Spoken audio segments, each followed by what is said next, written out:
हिमाचल चुनाव में माकपा अपनी 11 प्रत्याशियों के लिए प्रचार तेज कर रही है। इसी कड़ी में शिमला में माकपा के राष्ट्रीय महासचिव कॉमरेड सीतारमण येचुरी ने एक पत्रकार वार्ता कर कहा कि हिमाचल प्रदेश की विभिन्न समस्याओं के समाधान के लिए सरकार पर दबाव बनाने के लिए माकपा के उम्मीदवारों का चुना जाना आज के समय की जरूरत है। उन्होंने कहा कि आज जो समस्या प्रदेश की जनता के सामने है, उनके लिए भाजपा और कांग्रेस दोनों जिम्मेदार है। उन्होंने ये भी कहा कि पुरानी पेंशन को बंद करने के लिए कांग्रेस जिम्मेदार है और अब केंद्र की भाजपा सरकार इस पेंशन को बहाल नहीं होने दे रही है। चुनावी प्रचार के दौरान मीडिया से बातचीत करते हुए अनिरुद्ध सिंह ने कहा कि प्रदेश में भाजपा का डबल इंजन फेल साबित हुआ है, जिसकी अब मुरम्मत भी नहीं हो सकती है। ऐसे में अब डबल इंजन की सरकार को बदलने का ही मन बना चुकी है। उन्होंने कहा कि कुसुम्पटी विधानसभा क्षेत्र में जो भी विकास हुआ है वे केवल और केवल पूर्व मुख्यमंत्री स्वर्गीय वीरभद्र सिंह की देन है।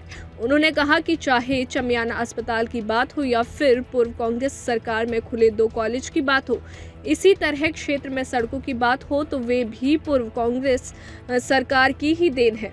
जबकि भाजपा सरकार के कार्यकाल में कुसुम्पटी विधानसभा में विकास कार्य के नाम पर एक भी पत्थर नहीं लगा है। उन्होंने कहा कि कांग्रेस की सरकार बनते ही विस क्षेत्र की सभी सड़कों को पक्का किया जाएगा।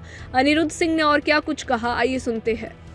बातें हैं जो हिमाचल के स्तर पर हम चाहते हैं लागू हो और उसके लिए सीपीएम के एमएलए को चुनना अनिवार्य है, क्योंकि वही है ये आवाज उठा पाएंगे असेंबली में।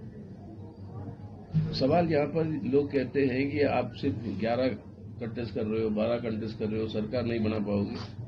सरकार बनाने की बात नहीं है, लोगों की समस्याएं वो आवाज असेंबली में उठनी चाहिए, उसको हल करने के लिए दबाव जो भी सरकार है उसके ऊपर पड़नी चाहिए। हम चाहते हैं इसके लिए आज की परिस्थिति में देश की हालत और प्रदेश की हालत दोनों देखते हुए भाजपा को यहाँ से सत्ता से दूर रखना हम समझते हैं कि हिमाचल के लोगों के लिए, प्रदेश के लिए और साथ ही साथ अपने देश के लिए, भारत के लिए ये भी आज अनिवार्य है। कई सारी समस्या है। सबसे बड़ी समस्या है नौजवानों की रोजगार की। अब रोजगार खाली पड़े हुए हैं तकरीबन 10 लाख से ज्यादा केंद्रीय दफ्तरों में और आपके सैनिक आर्मी में खाली पोस्ट पड़े हुए, वो बढ़ते नहीं है।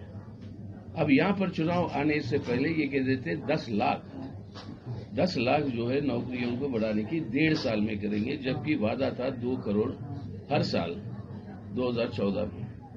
अब उसके ऊपर लिया है ये अग्निवीर।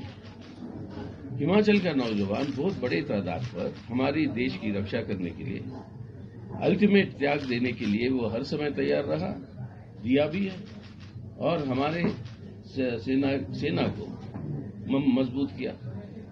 अब ये अग्निवीर के नाम पर टेम्पररी आपको 4 साल आपसे ये उम्मीद करते हैं कि देश के हित में जान देने के लिए तैयार हो, सबसे बड़ी कुर्बानी दो, लेकिन आपको परमानेंट नौकरी नहीं देंगे, ना आपको पेंशन मिलेगा, ना आपको कोई और सुविधा मिलेगी। ये एक खिलवाड़ हो रही है हमारे नौजवानों के साथ। हमारा ये मानना है कि आज देश के सामने रास्ता है नौकरियों की सृष्टि करने के लिए, वो है बड़े बड़े सरमायादार और पूंजीपतियों को टैक्स का छूट देना बंद करो। 11 लाख जो उधार वो लिए हुए ऋण जो लिए हुए हैं बैंकों से, उसको माफ कर दिया मोदी सरकार ने। अगर ये पैसा वसूलते और सरकार अपने निवेश करती इंफ्रास्ट्रक्चर बनाने में, देश भर में करोड़ों नए नौकरियों की सृष्टि हो सकती। विकल्प है, रास्ता है। दूसरी सवाल आई है, कई सारे प्रदेशों ने ये आज घोषणा की कि ओल्ड पेंशन स्कीम पे वो वापस जाएंगे, लेकिन ये घोषणा तक ही रही है, क्योंकि इसके अंदर पेचीदी बात यह है कि जिन लोगों ने नए पेंशन स्कीम में पैसे जमा किए हैं, वो पैसे जमा करने वो लौटाना है उनको, और ये काम केंद्र सरकार ही कर सकती है। अब केंद्र सरकार इस पे अड़चन लगा हुई है। अगर ये लागू नहीं हो रहा तो दोषी है फिर से बीजेपी। और ये जब ये नई पेंशन स्कीम जब आई थी, और ये आई थी कांग्रेस की सरकार में, जब चिदम्बरम साहब हमारे फाइनेंस मिनिस्टर थे, मैं जब पार्लियामेंट में था, और बड़ी बड़ी लंबी बहस हुई इस पर उनके साथ। ये कहते हुए कि ये जो है आप अन्याय कर रहे हो हमारे मुलाजिमों के साथ। उनका कहना ये था कि आप कौन होते हो ये बताने मुलाजिम को कि उसका पैसा कहां पर जमा हो। अगर वो चाहता है कि स्टॉक मार्केट में जमा हो तो आप कैसे रोक सकते हो, उसकी जनवारी अधिकार है। मैं बोला स्टॉक मार्केट में जाकर पूरा दुनिया के अनुभव यही है कि मुलाजिमों की सुरक्षा जो है वो खत्म हो जाती है। एक झटका लगे जैसे 2008 वाली स्टॉक मार्केट को तो जिंदगी बर्बाद उनकी। तो उसे बचाना है तो आपको गारंटीड पेंशन देना है, वो उनका अधिकार है। ये बहस चलती रही, खैर वो अलग बात है, मतलब वो समय उन्होंने लागू किया, कांग्रेस भी इसके अंदर दोषी है उसको लागू करने में। लेकिन 3 सरकारें थी राज्य के जिन्होंने कहा कि ये हम नहीं मानते, और वो थी वामपंथी सरकारें, बंगाल, केरल और त्रिपुरा उस समय। उन तीनों सरकारों से ये बात आई। तो आज हम कह रहे हैं कि ये अगर भाजपा जो रुकावट डाल रही है केंद्र में ओपीएस को वापस लाने, उसके खिलाफ अगर लड़ना है तो हर प्रदेश के अंदर ऐसी सरकारों की जरूरत है जो उसका मुकाबला कर सके। तो आज इस कारण की वजह से भी ये जरूरी है कि भाजपा को हराना,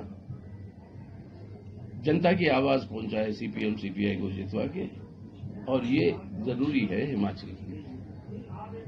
तीसरी बात आ गई आपकी ये महंगाई की सवाल। देखिए हालत देश के अंदर ऐसी है कि 80 करोड़ देश की जनता, 80 करोड़ जनता ये जो फ्री राशन जो दिया जा रहा है कोविड के दौरान जो शुरू किया, अब जो कंटिन्यू कर रहे हैं, उस पे अपनी जिंदगी बिता रहे।